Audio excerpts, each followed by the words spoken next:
பொழில் சூழ் திருமீயச்சூர்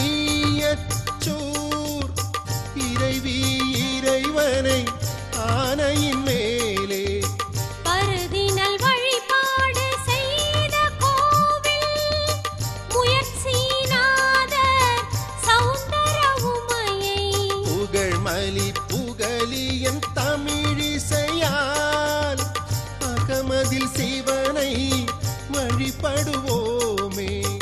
அகமகள் பூக்கும் சிவயோக சுகநிலை சேர்க்கும் சிவன் அருளாலே சிவாய நம ஓம் சிவாய நம ஓம் நம சிவாய சிவ சிவாய நம ஓம் சிவாய நம ஓம் சிவாய நம ஓம் நம சிவாய சிவ சிவாய நம ஓம்.